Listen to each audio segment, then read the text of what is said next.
우리가 사람이지요. 사람이에요. 사람은 사람다워야 합니다. 개는 아무리 똑똑해도 개입니다. 먹을 것만 생각해. 먹을 것. 하루 종일 먹을 것. 특별히 시골에 족보 없는 똥개는 똥만 생각합니다. 사람 똥을 보면 환장하고 달라듭니다. 사람이 하나님이 아담으로 지으실 때는 하나님을 경외하고 주의 이름을 찬송하라고 지어진 존재인데, 그것이 이제 사람답게 살라고 만든 것인데, 사람이 하나님 앞에 바로 살지 않으면 짐승과 다를 바 없습니다. 먹고 자기 욕심 채우고 자고 배설하고 배려할 줄 모르고 자기만 생각하다가 죽는 거, 이거 짐승하고 똑같지요. 이 땅에는 짐승 같은 사람이 너무 많습니다. 그래서 세상이 갈수록 짐승들의 집단으로 변해가고 있어요. 우리가 거기서 탈출하고 하나님을 영화롭게 하는 사람다움을 회복해야 됩니다.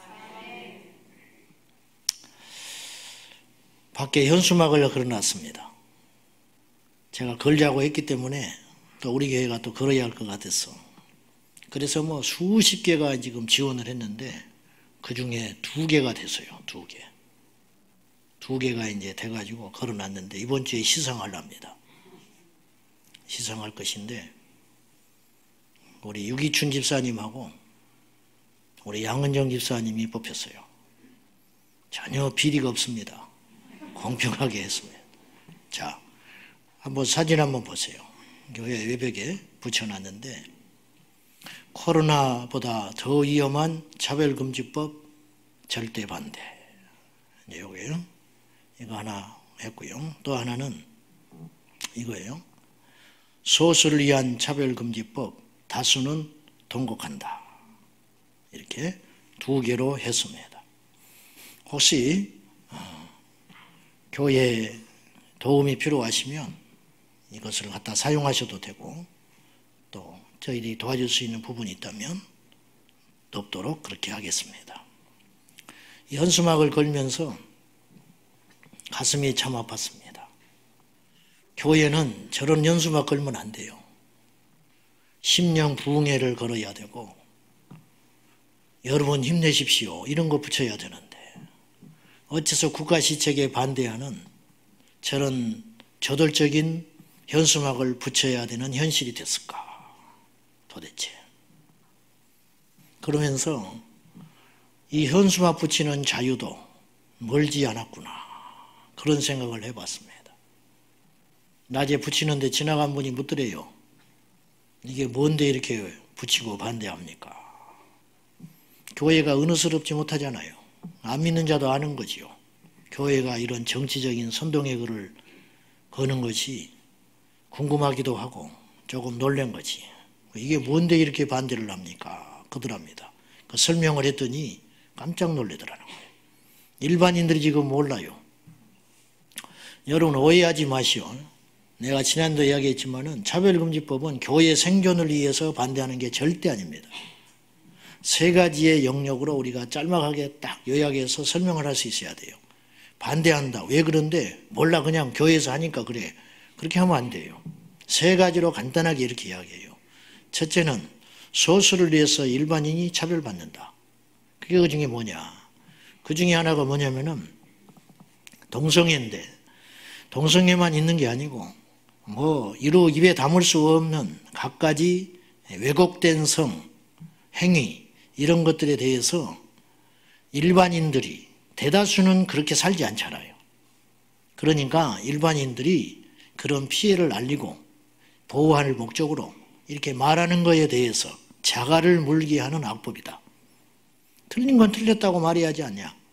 그런 사람들이 그렇게 일탈 행위를 할 자유가 있듯이 그렇게 하는 것에 대하여 우리는 반대할 권리도 허락해라. 근데 그렇게 하는 사람은 처벌하지 않고 국가의 전체 안전과 건강을 위해서, 후대를 지키기 위해서 반대하는 목소리를 내는 사람을 법적으로 재가를 물리고 벌금을 물린다는 것은 악법 중에 비상식적인 악법 아닙니까? 그러니까 이것이 요지고, 두 번째는 다수 국민보호법이다. 근데 저거는 외국 근본도 모르는, 죄송하지만은 어디 자격 없는 무자격 외국 노동자들, 이런 분들이 대우받는 법이 돼요. 우리 세금으로 왜 그들을 먹이고 입혀야 됩니까? 왜 우리가 그들을 병을 고쳐줘야 됩니까? 세계적인 호구국가가 되면 되겠습니까? 우리도 이렇게 죽었는데. 그건 이기적인 발상이 아니고 자국민이 건강해야 다른 나라에 도와줄 수 있는 힘도 생기는 거예요. 저는 개인적으로 참전국에다가 마스크 보내주고 나는 속으로 뿌듯했습니다. 좋다 이거예요. 우리가 은혜를 입었으면 은혜 갚아야지. 6.25 때 우리가 도움 받았으니까 좋아요. 그것을 뭐라 하는 게 아니고, 국내에서 저렇게 사고를 치고 어떤 사람인지도 모르는 사람들한테 우리의 치안을 위협받고 밤거리에 다니는 것이 무섭고, 이런 것에 대해서 우리 자국민을 먼저 보호해줘야 할 거 아니에요. 근데 그런 것은 별로 관심도 없고, 그런 사람들을 약자로 취급해가지고, 약자는 무슨 약자야? 그 사람들이 어떤 사람인지도 모르는데. 근데 그런 것들이 다 포괄적으로 들어가 있는, 그래서 포괄적 차별금지법이야. 그런 걸 차별하지 말라는 거예요. 우리가 차별을 하나요? 우선순위를 바로 하자는 것이지, 우리가 살아야 남도 살릴 거 아니에요. 우리가 무슨 차별을 해. 그런데 물에 빠졌어. 자국민을 먼저 살리는 게 본능 아니요? 그래 안 그래? 내 식구 먼저 살리는 게 본능이지. 이게 이기적인가요? 인간다움인 것이지. 이걸 못하게 한다. 있을 수 있습니까? 세 번째, 우리 후대를 말살시키는 정책이다. 오늘 낮에 제가 문자를 하나 받았는데요. 어떤 분이, 우리 교우인도 아니에요. 이분이 뭐라고 그랬냐면 자기 동생이 고등학교에 근무하는 분이 있는데 급하게 기도 부탁을 해왔다는 거예요. 그래서 나한테 연락이 왔어요. 자기 학교에 왜 차별금지법이 필요하며 통과해야 되는지 오후 4시에 강의를 하러 온다는 거예요. 외부 사람이. 그걸 열어줬다는 거예요. 학교에서. 그것 자체가 차별받는 거 아니에요? 그러면 그렇게 강의를 하게 했으면 차별금지법에 대해서 왜 반대를 하고 있는지, 이것에 어떤 독소조항이 있는지도 말할 수 있도록 해줘야 할 거 아니에요? 근데 그건 없어. 그러니까 이게 벌써 시나리오를 짜놓고 가는 것이라는 거예요. 그럼 반드시 탈이 생깁니다. 음모라는 건 반드시 탈이 생겨요. 그러니까 이런저런 면에서 우리 자녀들이 병들기 때문에 영적으로 몸 아픈 게 문제가 아니에요. 정신적으로 망가진 건 더 심각한 거예요. 그래 안 그래? 몸이 아프면 치료해 주면 돼. 마음 망가지고 음란해지고 세상에서 그리고 희청희청하고 돌아다니면 그거 죽일 거예요, 살릴 거예요, 우리 자식들. 미쳐버리는 거죠. 그 집안이 쑥대밭돼 버리는 거예요. 걔들이 나중에 30대 40대 되면 걔들이 이 나라를 위해서 뭘 하겠어요? 안 된다는 거예요. 그러니까. 그래서 미래를 망치는 법이다. 이렇게 요약을 할 수 있습니다. 그렇게 아시고요. 김지현 역사가 이런 말을 했어요. 책을 내면서 차별에 대해서 이야기를 하면서, 여러분 담배를 사면 거기에 금연 홍보를 할 수 있도록 법적으로 해놨어요. 그래서 막 폐에 썩어버린 거, 막 이런 거 있잖아요. 막 혀가 녹아내려버린 거, 막 처참하게 막 그런 흉측한, 그거는 실제로 흡연 때문에 고통을 받은 사람들, 병든 사람들, 그런 사람들을 사진을 찍어가지고 거기다가 담배 가게다가 실어가지고 그 밑에다가 문구를 넣었잖아요. 뭐 과도한 흡연은 뭐 해롭다는 둥, 뭐 그런 말 있을 거 아니에요? 그러면 그렇게 했을 때 담배 피우는 사람들이 차별받는다고 생각합니까? 응? 이거 담배 피우는 사람 왜 이렇게 취급하냐? 그러면서 그거 지우라고 말할 수 없지요. 그거는 10대나 혹은 공공의 이익을 위해서 흡연에 대해서 한 번 더 생각해봐라. 그러면서 그렇게 말하는 거 아니에요. 과도한 음주는 몸에 해롭습니다. 술병 같은 데 써 있을걸요? 그런 거 있잖아요. 그러면 그것이 차별이냐는 거예요. 공공의 이익과 공공의 안전을 위해서 말할 수 있는 것은 당연한 상식이죠. 옛날에는 그런 세상이었어요, 그냥. 근데 이걸 왜 법으로 막으려고 하냐 이 말이에요. 그러면 다수가 침묵하게 되고, 다수가 침묵하면 얼마나 무서운 일이 생기냐면은 이 세상이 파괴돼 버리는 거예요. 그래서 이거는 단순한 교회 지키기 법도 아니고 여러분, 교회가 썩어지는 미랄, 없어져서 이민족이 살 수 있다면 교회 없어져야지요. 내가 죽어서 교회가 산다면 내가 죽어야지요. 내가 죽어서 우리 가정이 산다면 내가 죽어야지요. 어차피 교회는 세상에서 없어지고 빛처럼 소금처럼 녹아지고 빛을 다 발하고 없어져야 할 존재예요. 교회를 지키자고 하는 법이 아닙니다. 이 나라를 지키고 세계를 지키자는 법이잖아요. 근데 이것들을 왜곡하고 있으니 참으로 답답할 일입니다.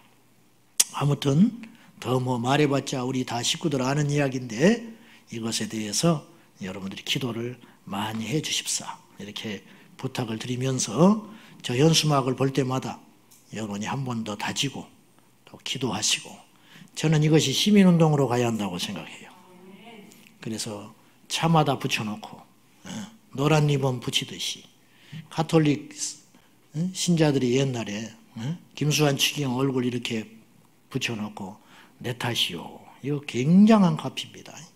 아마 이런 운동까지도 저는 해야 되지 않는가. 그러려면 우리가 세상에서 욕먹을 각오를 해야 되겠죠. 자, 오늘 말씀 전하려합니다. 누가 잘 산다 그런 표현을 쓸 적에 백발백중 우리가 이런 생각을 해요. 저 사람 잘 살아. 그러면 저 사람 부자야. 이렇게 생각합니다. 그렇죠? 근데 부자인데 잘못 사는 사람 많잖아요. 그렇지 않습니까? 부자이기는 한데 잘못 살고 있어, 인생을. 남을 힘들게 하고 죄를 짓고. 근데 부자야. 그러면 그 사람 우리가 잘 산다고 할 수 있습니까? 이게 말의 묘미인데 그 잘 산다는 표현 속에는 사실 우리가 다 속고 있는 표현이 있는 거예요. 부자가 잘 사는 거 아닙니다. 가난하지만 잘 사는 사람이 있고 부자지만 잘 못 사는 사람도 이 땅에는 많이 있습니다. 묻겠습니다. 우리 잘 살고 있습니까? 네? 제 어릴 적에 초등학교 다닐 적에 우리 동네에 유일하게 초가집이 한 채 있었습니다. 그때만 해도 초가집이 없어질 정도로 희귀했어요. 그때에도. 촌에 못 사는 동네임에도 불구하고 전부 개량사업 해가지고 초가집 없었습니다. 근데 그 집은 초가집이에요. 그 친구하고 저하고 친해서 그 집에를 곧잘 가기로 했는데 가면은 정말 내가 봐도 집이 다 쓰러져 갑니다. 초가집에. 근데 들어가 보면은 방이 딱 2칸 있어요. 부엌은 멀리 있고 화장은 저 마당 끝에 있고. 그런데 그 집에 들어간 방이 딱 2칸이 있는데 안방이 있고 건너방이 있어요. 작은 방. 근데 그 집 식구가 4명입니다. 부모님 포함해서 6이에요. 그리고 할머니를 모시고 살았어. 근데 내가 그 집에 갔을 때 깜짝 놀란 것이 있었어요. 그 집에 딱 들어갔더니 안방에 할머니가 계시더라고. 그 할머니가 그 좁은 집, 초가집 다 쓰러져가는 집인데 그 할머니가 안방을 독차지하고 쓰고 계셨어요. 욕심이 아니야. 그리고 그 아버지가 얼마나 그 할머니 앞에 존중하고 귀하게 생각하는지 몰라. 무릎을 딱 꿇고 이야기를 해. 안방에 할머니 모셨다니까. 그리고 나머지 6 식구는 작은 방에서 김밥처럼 두루누워 사는 거예요. 얼망졸망. 내가 그걸 보고 저희는 이제 종갓집이 아니라 어른을 안 모시고 살았기 때문에 그런 문화가 처음 본 거예요. 그리고 그 집을 내가 어린 마음에 초등학생인데 굉장히 충격을 받았어요. 말은 안 했지만. 그리고 왔는데 나중에 우리 친구를 제가요 다시 봤습니다. 다시 봤어.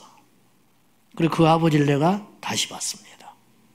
그 집이 부자여서 내가 고개 숙인 거 아닙니다. 그 친구가 똑똑해서 내가 다시 본 거 아닙니다.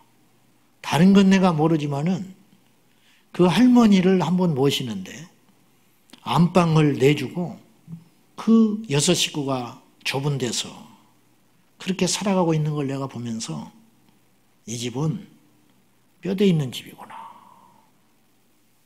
이 집은 잘 사는 집이구나. 제대로 사는 집이구나. 내 어린 마음에도 그런 생각했습니다. 그렇죠? 잘 살고 있잖아요. 제대로 살고 있잖아요. 뭐 지금 우리들에게는 뭐 전설형 고향 같은 이야기지만은 우리 과거에 그렇게 살았습니다. 그것이 힘이 되고 축적이 돼가지고 60년대, 70년대, 80년대 접어들면서 우리나라가 올림픽하고 우리나라가 이렇게 잘 살게 된 거예요. 그것이 힘이 돼가지고. 근데 이게 다 무너져 버린 거예요. 부자는 됐는데 잘못 사는 사람이 너무 많아. 폐역한 사람들이 너무 많아. 그런 말입니다. 살았는가 죽었는가. 오늘 이 주제인데 우리가 이런 표현하지요. 그 사람 아직 살아있네. 영화 같은 데 뭐 살아있네. 그런 표현 하잖아요. 그 말이 뭐요? 죽지 않고 살았다 이런 말입니까? 아직 건재하네. 아직 쓸만하네. 아직도 그래도 할 일이 있는 사람이네. 이런 말이잖아요. 존재감이 있다 이런 말이에요. 살아있다라는 말은. 사실은 살았다 죽었다는 표현은 대단히 광범위한 의미로 쓰일 수 있습니다. 사람한테 살았다 죽었다는 표현만 쓰진 않아요. 저 회사가 살았어. 저 회사가 죽었다 살아났네. 그 부도 위기에 갔다 살아났다 이 말이에요. 다시 반등을 했다 이런 말이죠. 어떤 조직도 살았다 죽었다 평가해요. 그잖아요. 교회도 마찬가지입니다. 오늘 본문에 사대교회 이야기가 나오지 않습니까? 계시록에 7개가 나오는데 참 안타깝게도 2교회만 온전합니다. 나머지 5개는 다 책망을 받고 부족한 것이 있어요. 우리 교회는 과연 7교회 중에 어떤 교회일까? 여러분 초대교회는 변질되기 전 아닙니까? 그래도 능력 있는 시대 아닙니까? 막 죽은 자가 살아나고 세계 선교가 일어나고 폭발적인 성령의 역사가 일어날 때 아니요? 근데도 7교회 중에 2개밖에 못 건졌어요. 지금은 어떻게 될까? 100교회 중에 하나가 있을까요? 그것도 많이 쳐서. 우리 교회는 어떤 교회입니까? 우리 교회는. 사대교회는 어떤 교회라고 평가를 했냐? 이게 이제 사람이 말하는 평가하고 하나님이 보는 평가는 다른 거예요. 완전히 다른 거예요. 제가 무서운 게 뭔지 아세요? 사람이 볼 때하고 하나님이 볼 때하고는 다르다는 거예요. 내가 그런 비극의 주인공이 될까 싶어요. 이해하고 들으십시오. 전에 제가 이야기 한번 했는데 어디 외부회를 가면 다들 그래. 나를 알지도 못하면서 귀한 목사님이 왔대. 내가 뭐가 귀해? 내가 귀합니까? 천합니까? 말을 잘해야 돼. 신기하지요? 나를 알지도 못하면서 처음 봤는데 자꾸 귀하다고 그래. 그리고 또 막 박수까지 친다. 아주 곤란해요. 내가 그럴 때마다 부끄럽습니다. 내가 그때마다 내가 나를 아는데 이분들이 나를 속는구나. 나는 나를 알잖아. 얼마나 형편없는지, 얼마나 엉뚱한 생각하고 살아가는지, 얼마나 더러운지. 그분들도 어느 정도 알겠지. 근데 그냥 립서비스 하는 것이겠지. 그거 하나 내 귀에 안 들어와요. 사람이 볼 때는 그렇게 말을 해줄지 몰라. 그런데 여러분, 주님이 볼 때 그럴까? 성경에 막 대단했던 사람들, 주님도 기억하실까? 이 세상에 막 날고 기는 사람들, 과연 주님도 그들을 기억하실까? 저는요, 이렇게 생각해요. 스티븐 잡스보다 저기 아프리카에서 이름 없이 복음 전하는 그 종을 주님은 기억하고 있을지 몰라요. 어때요? 진짜 귀한 보석은 숨어있는 법이요.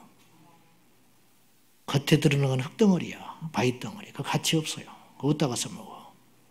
근데 진짜 정귀한 보물은 땅속에 콕 숨겨가지고 천년 만년 숨어있어. 그리고 어느 날 발견되는 거예요. 주님 앞에 가면 깜짝 놀 일이 많다니까요. 너무 많을 거예요. 너무 많아. 사대교회는 살아있다고 주장했어요. 또 사람들도 다 속았어. 자기들만 속은 게 아니고 다른 사람도 속았어요. 사대교회 그러면 살아있네. 살았다는 거예요. 살았다는 것은 뭘까? 자, 1절 한번 봐요. 잘 아는 내용입니다. 1절 시작. 사대 교회의 사자에게 편지하라. 하나님의 7 영과 7 별을 가지신 이가 이르시되 내가 네 행위를 아노니 내가 살았다는 이름은 가졌으나 죽은 자로다. 껍질만 살았다는 거예요. 살았다 하는 이름은 가졌다. 이름만 가졌다. 이름. 영어 성경에 보니까 이 말이 무슨 말이냐면요. 살았다는 이름만 가졌다는 뜻은 이렇게 번역할 수 있어요. 살았다고 하는 명성은 가졌다. 소문은 잘 났어. 아, 그 교회, 사대교회, 아, 대단한 교회지. 사대교회, 좋은 교회지. 사대교회, 아, 아무개도 그 교회 다니잖아. 아, 그 목사 대단하지. 그 성도들 대단하지. 이렇게 살아있는 것처럼 보였다는 거예요. 그런데 주님이 말해요. 내가 너의 행위를 알아. 나는 살았다는 이름만 가졌지 실상은 죽은 자로다. 내 눈에는 죽었어. 이보다 큰 저주가 어디 있습니까? 이보다 더 무서운 게 어디 있습니까? 우리가 그런 평가 안 받아야지요. 진실로 안 받아야지요. 정말로. 그러므로 살았다고 하는 사람이 있지만 죽은 사람일 수도 있고 죽은 사람 같지만 산 사람도 있다니까요. 요한복음 11장 25절에서 26절인데 내가 이걸 장례식에 가서 설교하면서 막 깨달아진 게 하나 있었어요. 자, 11장 25절에서 26절이에요. 시작. 예수께서 이르시되 나는 부활이요 생명이니 나를 믿는 자는 죽어도 살겠고 무릇 살아서 나를 믿는 자는 영원히 죽지 아니하리니 이것을 내가 믿느냐. 근데 이걸 내가 설교하는데 꺼림이 있었어요. 뭐 때문에 그랬냐면 나는 부활이요 생명이다. 그래서 나를 믿는 자는 죽어도 살아. 그리고 살아서 나를 믿는 자는 영원히 죽지 않아. 근데 이게 아니었잖아요. 지금 장례식 갔는데 이분이 죽었잖아요. 믿는 사람인데. 믿는 사람인데 죽어버렸어. 근데 예수님이 뭐라고 그러냐면 나를 살아서 믿는 자는 죽지 않고 영원히 산대요. 근데 이분 살아서 예수 믿었거든요. 근데 살아서 예수 믿었으면 죽지 않고 영원히 살아야 되는데 살아서 예수 믿어도 죽었잖아요. 그래가지고 내가 그 장례식에 와서 설교를 하고 있잖아요. 그러니까 이 말씀이 안 맞는 거예요. 지금 이 장례식장에. 그래 불편한 거예요. 제가. 명쾌하지를 않아. 근데 어느 날 깨달음이 왔어.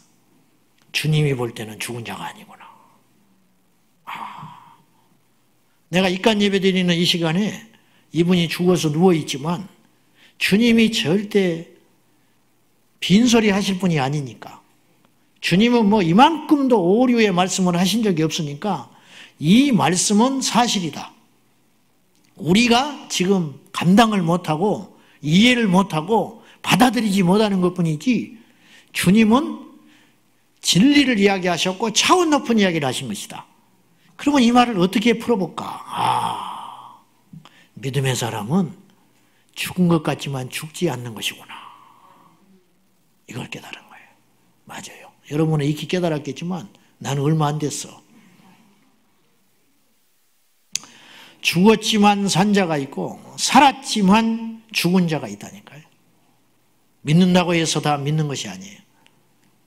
겉은 믿는 척해. 근데 더 심각한 건 자기도 믿는 줄 알아요. 근데 안 믿는 사람이야. 이게 무서운 일이라는 거요. 왜? 겉은 멀쩡하거든. 교회 다니지, 헌금하지, 기도하지, 봉사하지. 그러니까 사대교회처럼 돼버린 거예요. 여러분, 사대교회를 향하여 성령께서 네가 살았다는 이름만 가지고 죽었다고 그랬죠. 그러면 사대교회를 향해서 한 말인데 건물을 보고 한 소리요? 그 교회에 속한 목회자와 성도들한테 하는 소리야. 그죠? 제자광성교회예요. 제자광성교회는 살았다는 이름만 가졌는데 실상은 죽은 자로다. 이 건물이 죽어버린 거예요? 이 건물은 이미 죽은 상태야. 생명이 없어요.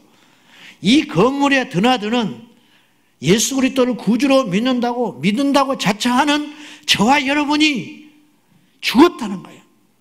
주님이 사대교회로 빗대어 이야기를 하면 얼마나 무서운 일입니까? 얼마나 무서운 일. 목사가 다 목사가 아니에요. 설교라고 해서 다 설교가 아니에요. 이단들도 설교해. 그러나 그건 설교가 아니요. 이 세상에 아버지가 다 아버지가 아니에요. 아버지? 자식만 또 못한 아버지가 많아. 자식이 아버지를 걱정을 해. 아버지가 자식을 걱정해야 되는데, 목사가 양을 걱정해야 되는데 양이 목자를 걱정하고 있어. 학생이 선생님을 걱정하고 있어. 선생 아니에요. 선생님 아니에요. 이름만 선생님이지. 이런 걸로 따져보면 많잖아요. 사회 곳곳 우리 주변에서도 내 자신부터 많지 않습니까? 여러분은 살았습니까? 죽었습니까? 이거 오늘 분명히 짚고 갑시다. 분명히 짚고 가야 돼. 사람들은 사대교회를 이렇게 평가했어요. 살았다, 대단하다, 좋다, 훌륭하다, 귀하다. 하나님은 사실은 죽었어. 사람들의 평가는 이 땅에서만 존재합니다. 근데 하나님의 평가는 영원해요. 안 바뀌어. 안 바뀌어. 그러니까 이 땅에서 욕먹는 게 중요한 게 아니에요. 하나님이 볼 때 어떤 자냐. 이게 중요한 거예요. 이것이. 노방전도 사람들을 미쳤다고 그래. 날구지한다고 그래. 그러나 하나님도 그렇게 생각할까요? 착하고 충성된 중이라고 그러지. 그렇잖아요. 안 되는 사람. 그 맨날 전도해도 안 돼. 사람들은 그만하라고 그래. 주님도 그럴까? 아니요. 아니잖아요. 아니죠. 이 눈을 가져야 한다는 거예요. 인간적인 눈이 벗겨져야 돼요. 자꾸 인간적인 눈을 가지고 주의 일을 하면서 그냥 열매가 안 나타나. 자꾸 시끄러워. 성령의 역사가 안 나타나. 절대 그런 일은 해서는 안 돼요. 그건 죽은 일이라는 거예요. 이왕 우리가 살아서 산 일을 해야지. 하나님이 인정하는 일을 해야지. 하루를 하더라도.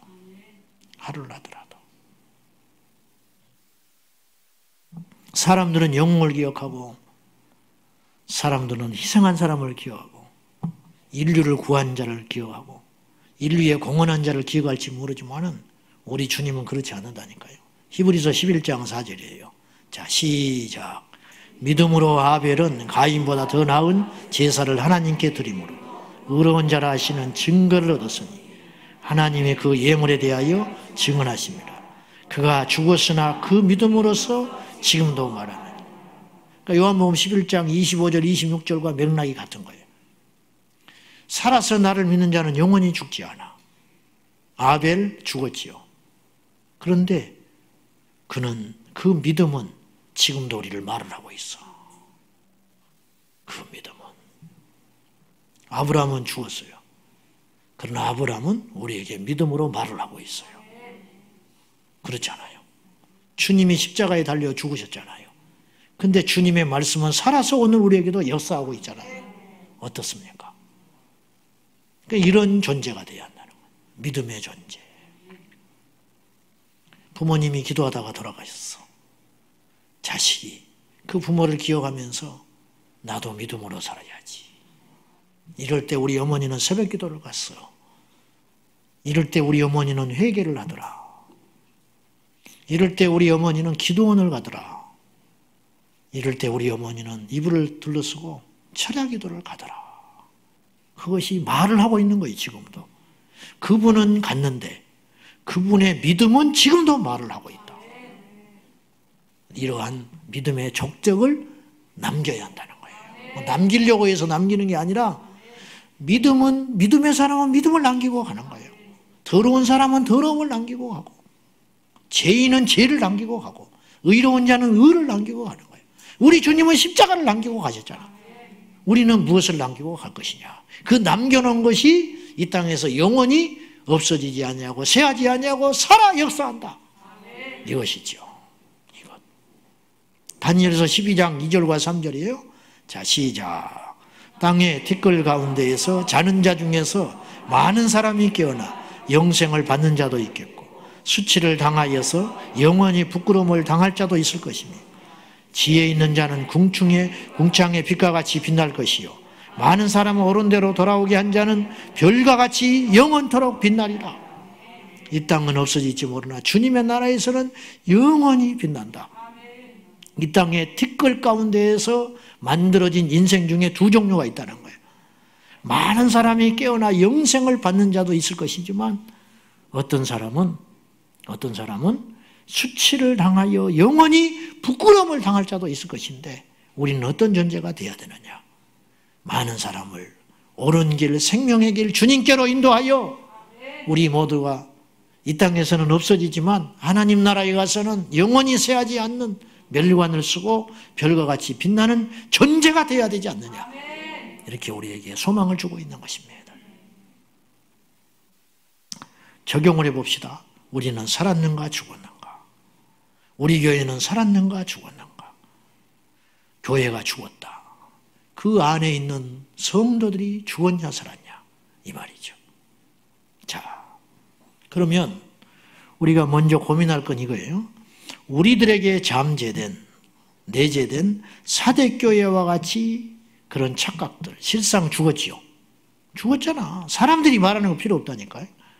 하나님이 보는 게 중요하지. 사람이 볼 때는 필요 없는데 사대교회는 죽은 교회예요.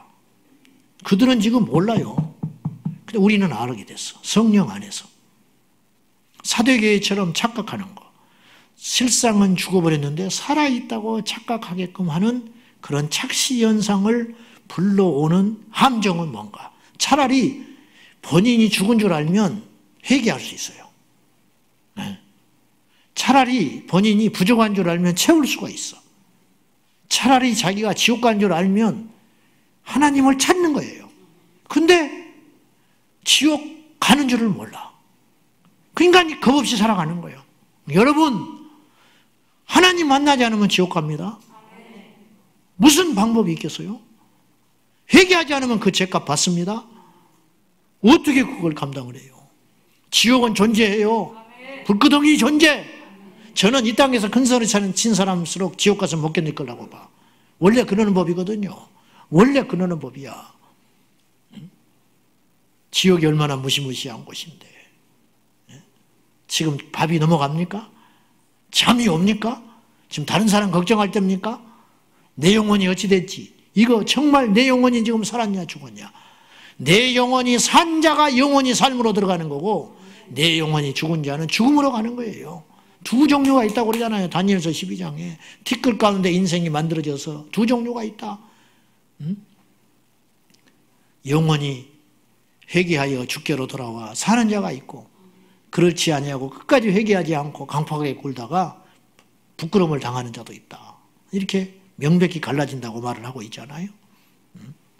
자, 함정이 있다. 함정. 첫째, 사대교회나 우리 교회나 속을 수 있는 함정이 있다. 산 것처럼. 첫째, 규모가 크다. 많다. 이 말이야. 거대하다. 어느 정도의 기준으로 많다. 그렇게 말하기는 사실 애매해요. 그거는 뭐 상대적인 것이니까. 근데 일단 많다. 많으면 살아있는 것처럼 보여. 크면 살아있는 것처럼 보여. 그렇잖아요? 솔직히 그렇잖아. 불편한 진실인데. 많으면 대단한 것처럼 보여. 많으면 옳은 줄 알아. 근데 그렇지 않는 수도 굉장히 많다. 굉장히 많다. 그렇잖아요. 여러분, 영토가 크다고 그 나라가 선진국 되는 거 아닙니다. 그렇게 따지면 중국이나 인도가 선진국 돼야지. 16억, 13억씩 갖고 있는데. 근데 죄송하지만 선진국들 아니에요. 덩치는 큰데 선진국이 아니에요. 질서가 없어. 신호등을 못 지켜. 그러니까 선진국이 아직 아닌 거예요. 아직. 세계에 가면 인정을 안 해버려. 작지만 선진국이라고 인정하는 국가들도 있잖아요. 그러니까 크다고 해서 영토가 크고 많은 사람이 있고 돈이 있다고 해서 이것이 살았다. 꼭 그렇게 단정할 수는 없다. 물론 크고 규모가 있는 어떤 집단이나 공동체가 제대로 한다면 더 말할 것 없이 귀하고 좋은 것이죠. 우리가 욕심을 품어본다면 그 욕심을 한번 품어봐야 되지 않겠습니까? 그렇게 하면 좋지. 근데 오히려 크고 대단해 보일수록 실상은 죽을 확률이 많아. 제가 보니까. 그래서 위험한 거예요. 실상은. 1절에 네 행위를 한다고 그랬어요. 덩치만 크다고 한 게 중요한 게 아니에요. 행위. 수와 크기를 따지는 건 자본주의의 썩은 잘못된 생각이에요. 아니에요. 아무런 영향력도 없고 감동도 없고 주변 사람들을 바꾸지도 못하는데 이게 무슨 죽어버린 거지. 죽은 사람은 영향력이 없습니다. 죽은 사람이 무슨 힘이 있습니까? 우리가 과연 거룩한 영향력을 가지고 우리의 선한 행실과 온전한 모습으로 다른 사람을 감동시키고 있는가? 한국교회가 일제시대에 기독교 인구가 3%였어요. 3%, 2%, 3%. 근데 독립운동했던 사람들의 30%가 기독교인이었어. 예? 그러니까 10배의 힘을 낸 거예요. 3%가 30%의 역할을 감당한 거예요. 지금은 어때요? 지금 적게 잡아서 10% 볼 수 있어요. 10%. 500만 봅시다. 예? 적게 잡아서 한때 뭐 1200만이라고 했으니까 그때는 뭐 20%가 넘어가는 거니까 그건 좀 과장된 숫자고 10%만 보자고. 그러면 과거에 그 살아있는 신앙 정신이라면 10%라면 100% 역할을 감당해야 되는 거예요. 10배니까. 근데 10%가 10%도 못하고 있잖아. 10%가 지금 1%도 못하고 있는 거예요. 뭐라고 말을 해도 듣질 않아요. 왜냐? 우리가 지난날 쌓아놓은 업보인 거예요. 이걸 이제 받는 거예요. 우리가 그대로. 행한 대로 받고 있는 거야. 행한 대로. 형제들 가운데서도 영향력이 없어. 예수 믿는 집사인데. 교회 오면 큰소리 치고 다니는데 친척들 모임에 가면 말도 못해. 왜? 뭐 한 게 있어야 말을 하지. 뭐 희생하기를 했어. 효도하기를 했어. 뭐 의리를 지키기를 했어. 그냥 뭐 인색하기는 이루 말할 것도 없고 깍쟁이 중에 깍쟁이 아주 상깍쟁이들만 아주 교인들 지켜가지고 그러니까 뭐 존재감이 없는 거야. 뭐 와봤자 왔냐 갔냐 뭐 속으로 불편하게 생각해. 괜히 오면 담배도 못 피우고 술도 못 먹고 고스톱도 못 치고 제사도 못 지내니까 존재감이 없어. 존재감이. 가서 있기만 해도 괜히 왠지 제사 지내려면 미안하고 그래서 가면 간 다음에 하자. 뭐 이 정도. 최소 고스톱 한 부리려가도 있으면 아이고 얼른 가지 뭐하고 있냐. 적어도 그런 정도. 그 정도의 영향력과 권위는 가져야 되지 않겠어요. 근데 없는 거예요 그게. 그러니까 그런 것들이 차곡차곡 쌓여서 대사회적 영향력도 가는 것이죠. 또 하나는요, 우리가 살았다고 이렇게 착각을 불러일으킬 수 있는 이유 중에 하나는 뭔가를 열심히 하기 때문에 살아있다고 생각해요. 그걸 바쁘다고 하는 것이거든요. 분주병. 분주병이라는 병이 있어요. 이 병은 이렇게 정의 내릴 수 있어요. 더 많은 성취를 위하여 가급적 짧은 시간에 많은 일을 하려는 끊임없는 노력과 시도. 분주병 걸린 사람은 5가지 특징이 있답니다. 첫째, 모든 것을 빨리 해치우려는 조급증세가 있다. 빨리빨리 밥도 그냥 빨리 먹고 국에다 말아서 먹어버려야 돼요. 따로따로 먹으면 시간 걸리니까. 운전도 빨리빨리, 빨래도 그냥 막 청소하면서 빨래 돌리면서 건조하면서 커튼 달고 막 이렇게 막 동시에 막 해버려야 돼요. 성경 읽기도 빨리빨리. 8시간 만에 성경 한 번 읽는 것이 나왔더라니까. 8시간이면 광고가 계속 와요. 메일로. 8시간에 성경 한 번 끝낼 수 있습니다. 좋아하고요? 8시간에 성경 읽어서 뭐하게 해요? 응? 그리고 평생 안 읽어버리려고 이제 한 번 읽었으니까 8시간 만에 성경 띄어서 뭐하게 해요? 성경을 그렇게 읽는 책이요? 아니잖아. 뭐 장난치고 안 읽는 것보다는 낫지만은 그렇게 해치울 일이 아니잖아요. 그렇지 않습니까? 예배도 그냥 빨리빨리 1시간 안에 끝내야 돼. 줄이가 틀어져 버리면 1시간 넘어가면 막 시계 보고 정신없어 얼굴이 일그러져가지고. 예배를 그렇게 드려야 되는. 예배는 길고 짧으면 문제가 아니잖아요. 신령과 진정으로 드리는 것이냐. 그것이 중요한 거 아닙니까? 분주병 걸린 사람은 빨리빨리 해치고. 그렇다고 해서 느릿느릿한 것도 또 좋은 것도 아니야. 두 번째, 동시에 여러 가지를 해치우려고 하는 다발 증세. 멀티플레이어라는 거예요. 신문 보면서 밥 먹고 화장실에서 책 보고 대화도 막 행설수설해 막 이야기했다 저기 했다 미국 이야기했다 북한 이야기했다가 한국 이야기했다가 일본 이야기했다가 뭐 정신이 하나도 없어. 행설수설 막 그렇게 이야기하는 거예요. 막 다발총을 쏴대는데 내용이 없어. 세 번째, 뭔지 모르게 복잡하고 혼란스러운 피곤 증세. 그냥 바쁘니까 맨날 피곤해. 근데 한 건 아무것도 없어. 정신 차려보면 맨날 새벽 1시야. 잠자리 들면. 근데 그날 한 게 하나도 없어. 그냥 맨날 피곤하다 죽었다. 마귀에게 끌려가지고 속고 있는 거예요.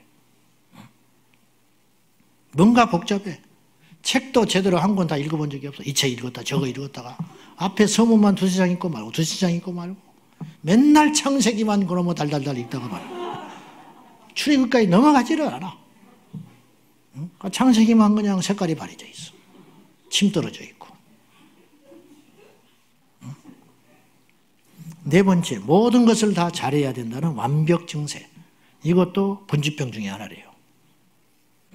여러분, 이런 목사를 원합니까? 신방도 잘하고 설교도 잘하고 기도도 잘하고 리더십도 있고 상담도 잘하고 결단력도 있고 거기다가 포용력도 있고. 없습니다. 그런 사람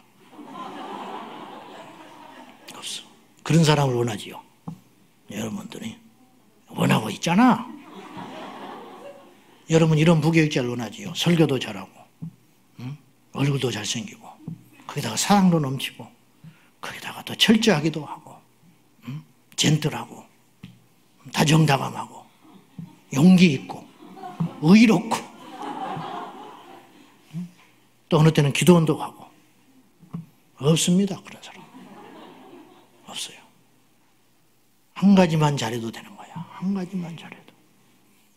한 가지만 하시오. 한 가지만 해. 분주병. 다섯 번째, 지나치게 헌신하려는 과도 증세. 지나치게 헌신하려는 과도 증세. 바쁘기만 하지 주님을 묵상하고 바라보지도 않아. 그분께 묻지도 않고 폭주기관차처럼 달려가요. 어느 신방을 가보면 안타까워. 막 청소를 너무 열심히 하고 음식을 만들어가지고 설교하면 졸고 있어. 그 짧은 10분, 20분 설교하는데. 가지고 이제 기도를 해주죠. 마지막에. 축복 기도를 하든 어쨌든 기도를 하든 기도를 하고 있잖아. 없어. 주방에 가서 불 끄고 있느라고. 뭐가 중요한데? 밥 먹으러 갔어 지금? 응? 예배 드리러 갔지? 밥 먹으러 갔어? 지금 은혜 받으러 갔지? 밥 먹으러 갔냐고 지금? 응? 그냥 그런 것에 다 에너지 뽑아버리는 거예요. 그냥 속는 거예요. 속는 거. 그럴 필요가 없다. 내가 초기에 막 시작해가지고 불타올라가지고 신방하고 돌아다닐 때 어느 집에 가서 막 그 다음 스케줄이 막 밀려 있는 거예요. 그러니까 목사들 운전 거칠다고 욕하면 안 돼. 거칠 수밖에 없어요. 왜냐 이게 습관이 돼가지고 한 20년 이렇게 돌아다니다 보니까 이 시간이 그 다음 시간에 기다리고 있어. 또 그 다음 시간 또 기다리고 있어. 여기서 지체해버리면 쭉쭉쭉 늘어지면 다 엉망돼 버리는 거예요. 그러니까 막 달려야 돼요. 무조건. 밥만 먹고. 근데 어느 집에 가서 한 30분 딱 신방하고 갔더니 이 사람이 얼굴이 안 좋아. 30분 신방하고 나왔는데 나중에 알고 봤더니 이분이 그 집을 신방 온다고 뒤집었어. 도배하고 가구까지 새로 샀어. 장판 갈고 도배하고 가구를 새로 사고 남대문에 가서 커피잔을 새로 사가지고 아무도 먹지 않은 아무도 타보지 않은 말을 준비해 놓은 거야. 가지고 여기다가 커피를 딱 끓여봤는데 커피가 너무 많이 먹어가지고 한 모금 먹고 말고 나오는 거야. 그때 뭐 집을 둘러볼 겨를이 내가 어디가 있어요. 벽지가 뭐 깨끗하다 하는 정도지 도배를 새로 했는지 어찌 내가 어떻게 알겠어. 말을 하든지. 그러면 이렇게 보는 신용이라도 했을 거 아니에요. 그랬더니 막 자기는 그렇게 정성스럽게 준비를 했는데 힐끗 쳐다보고 가버렸다는 거야. 30분 만에. 그래서 혼자 시험 들었어. 누가 그렇게 하라고 그랬어 내가? 무엇이 중요한데? 그러니까 이제 목표가 잘못돼 버렸다는 거야. 목표가. 분주병. 뭐 때문에 그렇게 바쁩니까? 내 자신에게 하는 말이야. 뭐 때문에 내가 목회를 하지? 뭐 때문에 내가 설교를 하는 거지? 뭐 때문에 신방을 하는 것이지? 그래서 나중에 탈진이 옵니다. 여러분, 예수님만 찾으세요. 일은 못할 수도 있어. 일이 문제가 아니라니까. 일하다가 주님 잊어버리지 말라고 내가 누차 말했죠. 일하다가 예수님 잊어버려. 일하다가 기도를 안 하거든. 사역자들이 빠지기 쉬운 함정이 가장 강력한 게 그거야. 영적으로 탈진돼 버리는 거야. 하나님께 엎드리고 기도하고 예배에 충실하고 예배를 안 드려. 자기가 사역자가 예배를 안 드려. 다른 사람 예배 드리게 하느라고. 그러고 메말라 가는 거예요, 자기는. 그러니까 나중에 입에서 막 거친 말이 나오게 되고 죄가 들어오면 이길 힘이 없는 거예요. 그래서 퍽퍽퍽 쓰러지는 거예요. 돈에 넘어지고 음란에 넘어지고 교만에 넘어지고 정치권에 휩쓸리고. 왜 그런가? 하나님을 대면하고 묵상하는 시간이 없으니까 선을 넘기 시작하는 거예요. 근데 자기는 넘는지를 몰라. 옆에서는 보이는데 자기는 안 보이는 거예요. 내 이야기야, 남의 이야기가 아니고. 그래서 이걸 확고하게 지켜야 돼요. 이 일은 안 해도 돼. 나서지 않아도 돼. 중요한 건 뭐냐? 골방에서 주님을 깊이 만나고 하나님 앞에 씨름을 하며 야복강에서 누구도 보지 않는 자리에서 씨름할 적에 인생의 승부처는 거기서 나는 것이라는 거예요. 그것이 살아있는 신앙이에요. 그것이 살아있는 교회라는 거예요. 떠벌이 중에 나는 살아있는 사람을 못 봤어.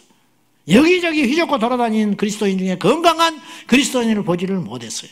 한 곳에서 깊이 뿌리를 내리며 열매를 맺을 때까지 비바람을 맞고 눈보라를 맞고 가뭄을 견디면서 홍수를 견디면서 그리고 어느 날 향기로운 열매가 맺혀지기 시작하는 거예요.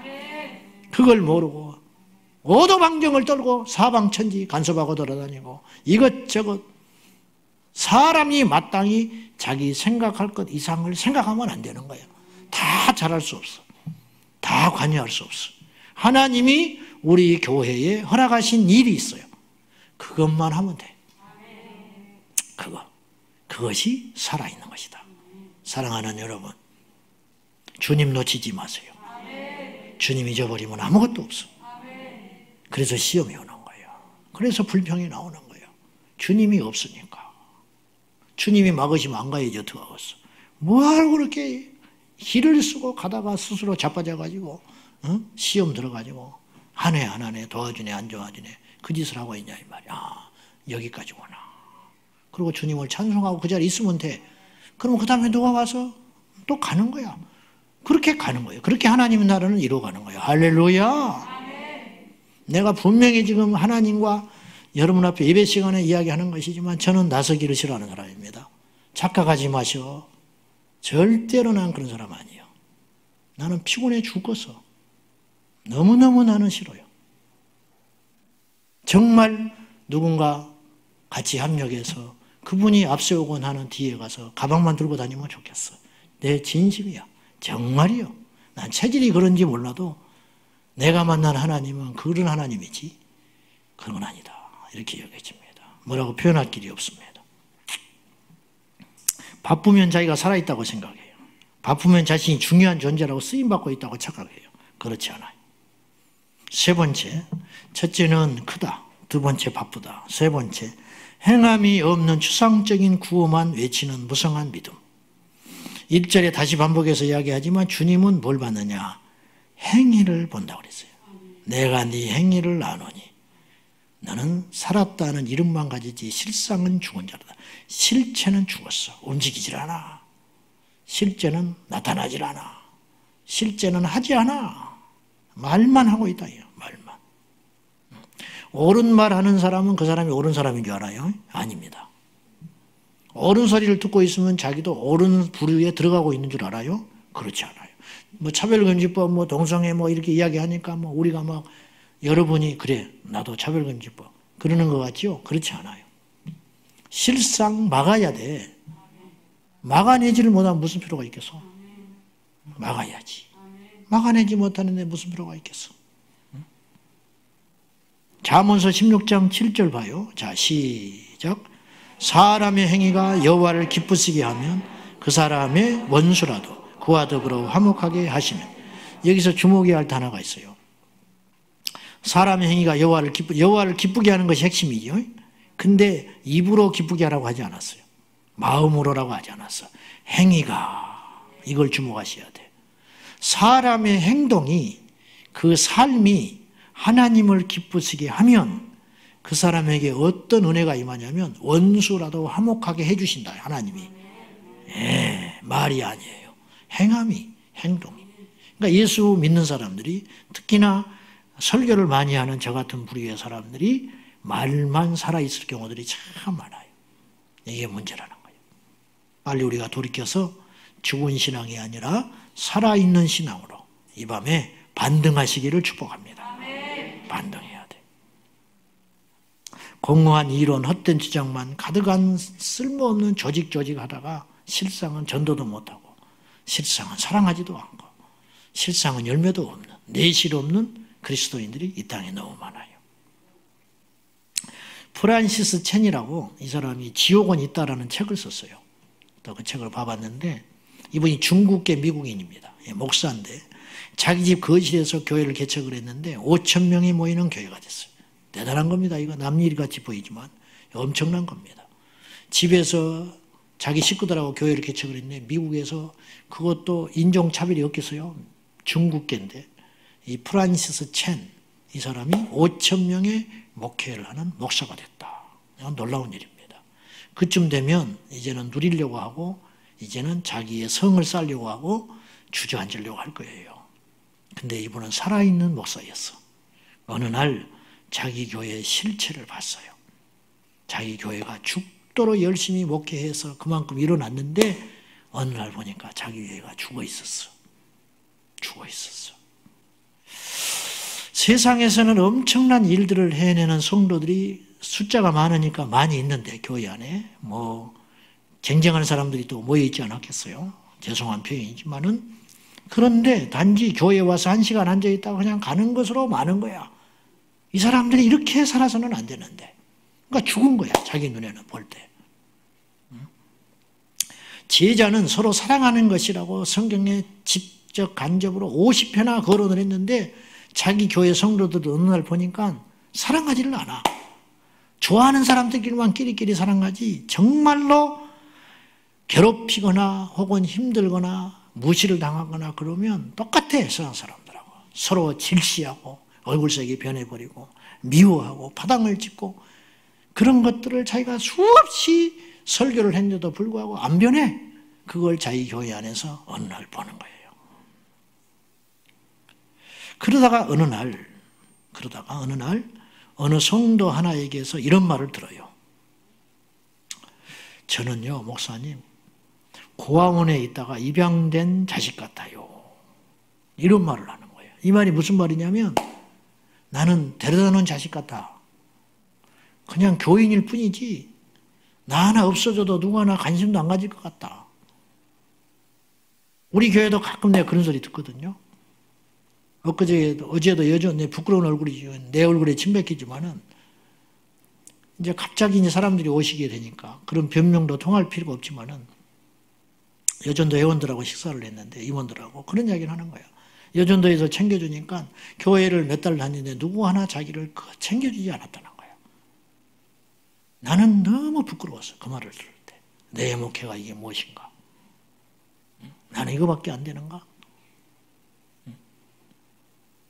6개월을 다녔는데 누구 하나 자기를 거들떠보지 않았다는 거예요. 근데 이제 회장이 나한테 말을 해주니까 고맙다. 이렇게 표현했더라는 거예요. 물론 그 본인의 특별한 사정도 있을지 몰라요. 그러나 내가 이런 말을 들으면 되겠어요? 그러다가 어떤 일이 생기는데 갱단에 있는 어떤 청년 하나가 교회에 출석을 해요. 갱단에 있는 아이가 돌이켜서. 그리고 세례를 받아요. 근데 어느 날 걔가 안 보여. 왜냐하면 세례를 줬고 갱단의 이력을 갖고 있는 아이니까 눈에 띄었을 거 아니에요. 근데 어느 날 이 프란시스 첸 목사님이 눈에 안 보이는 거예요, 얘가. 그래서 수소문을 했어요. 어떻게 된 거냐 했더니 이 아이가 와서 이렇게 이야기를 하는 거예요. 저는 목사님 교회를 오해했어요. 저는 교회에 등록하고 세례를 받으면 교회의 주인공이 될 줄 알았어요. 주전 선수가 될 줄 알았어요. 교회를 나가면 24시간 매일 일주일 내내 나는 내 가족이 생길 줄 알았어요. 그런데 이제서 알았어요. 교회라는 것이 일주일에 한 번 출석만 하는 곳이라는 걸 알게 됐습니다. 이렇게 말하더라는 거예요. 갱단의 멤버들은 이렇지 않아요. 그러더라는 거예요. 이 첸 목사님이 뒤로 넘어지는 거예요. 재짓고 사는 갱단의 이론만도 못하는 교회구나. 그래서 이분이 그 교회를 그만둡니다. 그만둬. 그가 개척한 교회를 사임하고 작은 공동체를 곳곳에 세우는 운동을 하고 있습니다. 이 프란시스 첸 목사는 이런 말을 했어요. 오늘날 성도들은 교회에 어떤 취미클럽, 어떤 동질그룹, 내 아이를 적응시켜줄 수 있는 프로그램이 무엇인지에만 열을 올리고 있지 정작 주님의 지상명령에는 관심이 없다. 우리들의 이야기 아니요. 오늘날 교회에 다니는 수많은 사람들이 죽어 있어요. 교회에 와서 기껏 요구하는 게 뭐냐면 내 기질에 맞는 사람, 내가 이런 은사가 있는데 이런 일을 내 꿈과 내 비전을 펼칠 수 있는 사람들을 만나게 해주시오. 그런 사람들과 연결시켜 주시오. 내 아이가 지금 이런 문제를 갖고 있는데 교회에 오면 이 문제를 응당 해결해 줘야 되지 않습니까? 그러니 멘토를 붙여주시오. 그리고 그것이 채워지지 않으면 어느 날 바람과 함께 사라진다. 주님의 뜻이 무엇인지, 주님의 장성한 믿음의 분량을 우리에게 요구하는 것이 무엇인지, 제자됨의 삶이 무엇인지, 십자가를 진다는 게 무엇인지, 세례를 받는다는 것이 무엇인지, 이 교회에 와서 일원이 돼서 앞으로 신앙생활을 한다는 것이 무엇인지, 주님께서 나를 에클레시아, 저 세상에서 불러내서 거기로부터 불러내가지고 레시아, 모이게 한 이유가 무엇인지 관심이 없다는 거예요. 그러니까 아무리 모여도 죽어버린 거죠. 아무리 떠들어도 죽은 자인 것이죠.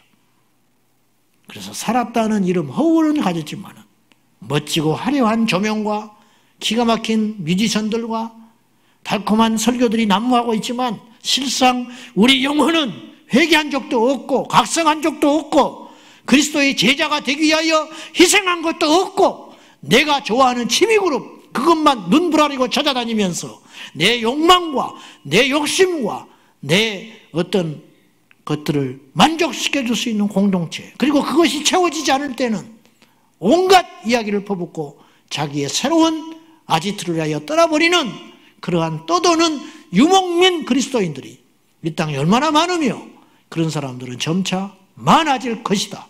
그러다가 죽는 거예요. 그걸 뭐라고 그러냐? 객사한다고 그러는 거예요. 영적인 객사. 우리가 그렇게 비참하게 죽으면 되겠어요?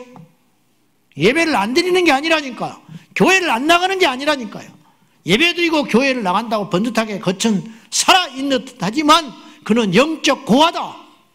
그래서 어느 날 죽으면 객사하는 것이죠. 관심도 없고 그 사람이 뭘 했는지도 알지도 못하고 실상 하나님 앞에 갔을 때 못하냐고 물으면은 없어. 내세울 게 없는 거야. 그러한 죽은 신앙, 죽은 인생을 살지 말고 그리스도 예수 안에서 사는 자가 되자. 사는 자가 되자. 결론적으로 세 가지만 이야기하겠습니다. 어떻게 하면 되느냐? 오늘 본문의 말씀들을 통하여 2절 봅시다. 시작. 너는 일깨어 그 남은 바 죽게 된 것을 굳건하게 하라. 내 하나님 앞에 내 행위에 찾지 못하였노니. 첫째, 살아있는 신앙이 되려면 너의 행위를 온전하게 하라. 우리는 온전함에 도전도 안 해요. 남의 이야기야. 그렇게 안 해도 주님이 다 이해하신대. 그렇게 스스로 기준을 낮춰버리고 살아요. 그건 우리가 낮출 수 있는 게 아니에요. 주님의 은혜로 주님이 평가할 일이야. 우리는 그렇게 생각하면 안 돼요. 우리는 최선을 다해서 온전한 믿음의 삶으로 옛사람을 벗어버리고 그리스도 예수 안에서 안 되면 처절하게 기도하고 그래도 안 되면 금식을 하고 그래도 안 되면 주여 내가 차라리 죽는 것이 낫사오니 나를 바꿔달라고 하는 물러서지 않는 강한 기도를 통하여 옛사람을 완전히 꺾고 죽어버려야 할 거 아니에요. 그래서 갈라디아서 2장 2절에 20절의 말씀이 나의 말씀 내마가 되어야 한다는, 내가 그리스도와 함께 십자가에 못 박혀 죽었나니 이제는 내가 사는 것이 아니오 내 안에 그리스도께서 사신 것이라고.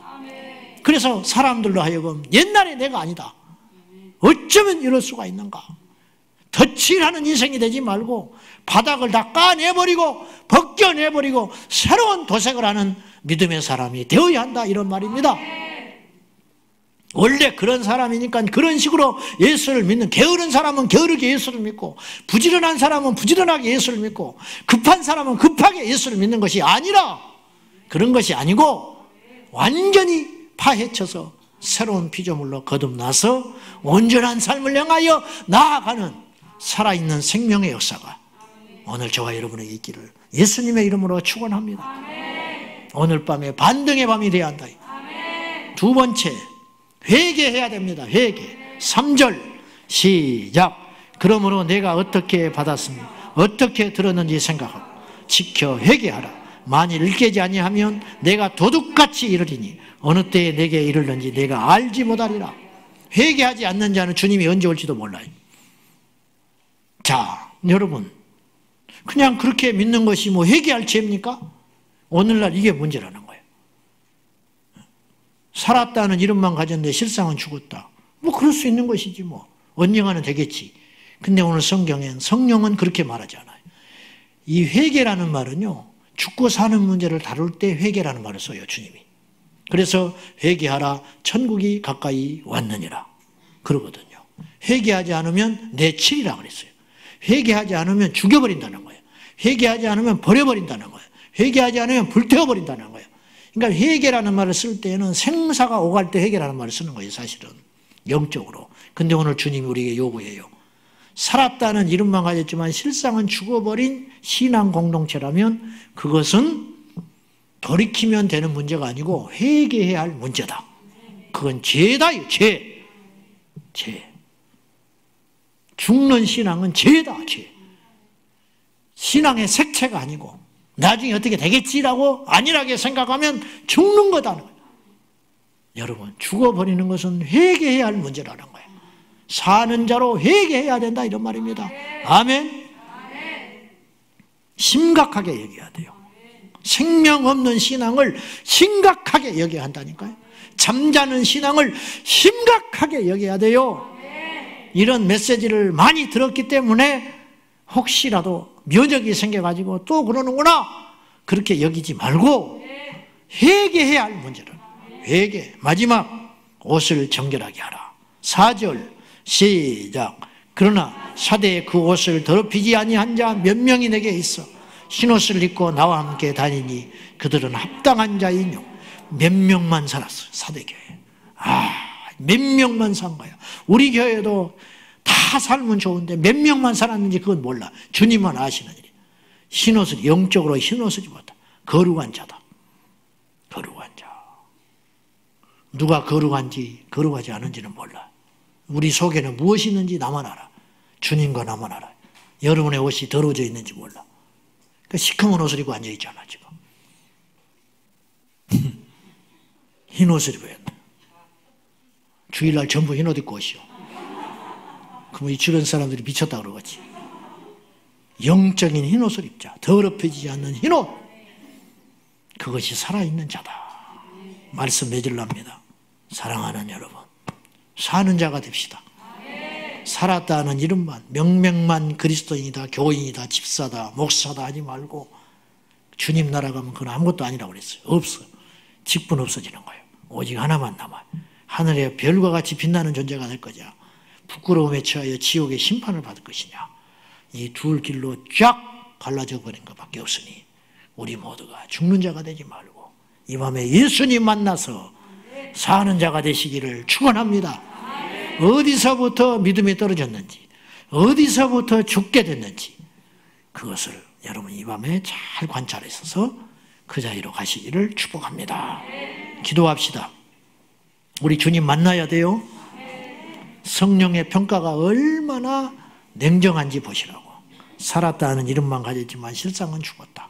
주님의 평가가 얼마나 무서운지 보시라고. 이 시간에 합심하여 기도해요. 주님, 우리 신앙인들이 살게 하여 주십시오. 우리 교회가 사는 교회가 되게 하여 주십시오. 사대 교회와 같은 평가받지 않게 해주세요. 살았다는 이름만 가졌지 실상은 죽은 교회가 아니라 실제로 살아있는 교회가 되게 하여 주십시오.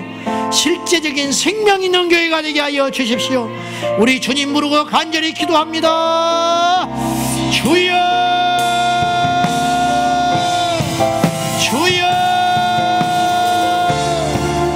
주여. 아버지 하나님, 살았다는 이름을 가졌으나 실상은 죽은 교회가 되지 아니하도록 도와주십시오. 아버지 하나님, 내 영혼이 사는 자가 되게 하여 주십시오. 내 영혼이 살아나는 자가 되게 하여 주십시오. 내가 살아야 남도 살립니다. 내가 살아야 남도 회복시킬 수 있습니다. 심판을 받지 않게 하여 주세요. 하나님 아버지, 제자강성 교회여, 너희는 살아있는 이름만 가졌지만 실상은 죽은 자로다. 아무개 집사여, 너는 살았다는 집사만 이름만 가졌지 실상은 죽은 신앙이라. 아무개 목사여, 너는 설교만 하지 실상은 죽은 자로다. 하나님 앞에 그런 책망을 받지 아니하도록 내 삶의 저 밑바닥, 내 중심에서부터 완전히 변화되도록 도와주십시오. 새로워지게 도와주십시오. 아버지 하나님, 의의 세마포를 입고 흰옷을 입어 거룩한 신부가 되어 우리 주님 오실 적에 버림받지 아니하도록 회개하여 깨어있어서 우리 주님 오실 적에 인정받는 자가 되게 해주시고, 우리 주님 오실 적에 깨어 살아나는 자가 되게 하시고, 우리 주님 오실 적에 할렐루야 마라나타 주 예수여 오소서 오소서 내가 주께로 가나이다 고백하는 역사가 일어나도록 축복하여 주시옵소서. 아버지 하나님, 우리의 삶에 충격이 일어나게 하시고 죽어버린 내 영혼에 지진이 일어나게 하셔서 사는 자가 되게 하시고, 여호와의 심판의 불이 우리 앞에 있거늘 어찌하여 겁이 일으켰는지, 어찌하여 죽은 내 영혼을 살려고 하지 않은지, 어찌하여 죽어가는 내 영혼을 살리려고 하지 않는지, 어찌하여 잠자는 내 영혼을 깨우지 않는지, 하나님 이 밤에 하나님의 지혜와 계시와 내게 영을 부어주시옵소서.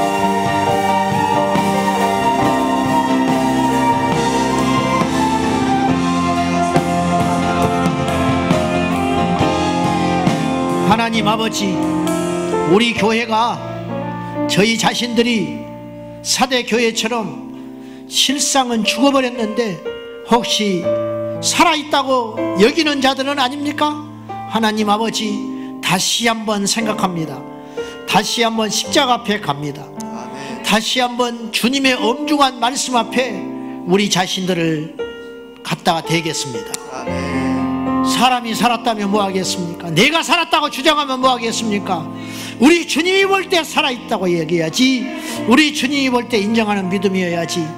그리해야 되지 않겠습니까? 주여, 우리를 살려주십시오. 우리 눈앞에 지옥의 심판이 있습니다. 우리 앞에 천국의 길이 있습니다. 주님, 12 보좌 앞에 우리 둘러싼 천사들과 함께 주님 앞에 칭찬받는 우리 모두가 되어야지. 이 땅에 세상의 문화에 빠지고 세상의 쾌락에 빠지고 악한 자의 가르침에 빠지고 더러운 귀신에 눌려서 죄만 짓고 살다가 우리가 멸망길로 갔어야 되겠습니까? 주여, 이 밤에 우리 모두 사는 자 되게 하여 주십시오. 의의 세마포를 입고 거룩한 자로 구별되어서 우리 하나님 앞에 회개하는 자가 되게 하여 주시옵소서.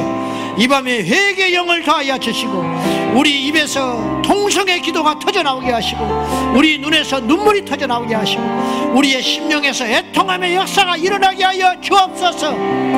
예수님의 이름으로 기도하옵나이다. 아멘. 아멘. 우리 찬송하겠습니다. 그날이 도적같이 우리 찬양하겠습니다.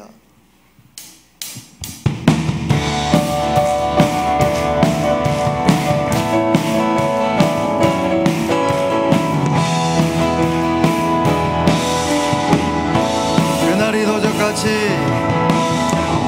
그날이 도적같이 이를 줄 너희는 모르느냐. 늘 깨어있으라.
몸과 영혼이 온 몸과 영혼이 주 오실 그날에 먹기 원하노라. 아멘. 항상 기뻐하라. 쉬지 말고 기도하라. 범사에 감사하라. 아멘. 이는 예수 안에서 너희에게 향하신 하나님 뜻. 항상 기뻐하라. 항상 기뻐. 쉬지 말고 아멘. 범사에 감사하라. 아멘. 이는 예수 안에서 너희에게 향하신 하나님 뜻이 많은. 우리가 주님을 닮아가길 원합니다. 그러나 우리 힘으로 안 됩니다. 힘으로도 안 되고 능으로도 안 되고 오직 주 여호와의 신 성령이 함께 하시면 될 줄 믿습니다. 진리의 성령이 하나님의 말씀을 통해 오늘도 기도할 때 말씀 붙잡고 오늘도 내가 거룩해지길 원합니다. 기독교는 마음의 종교지 마음이 변해야 될 줄 믿습니다.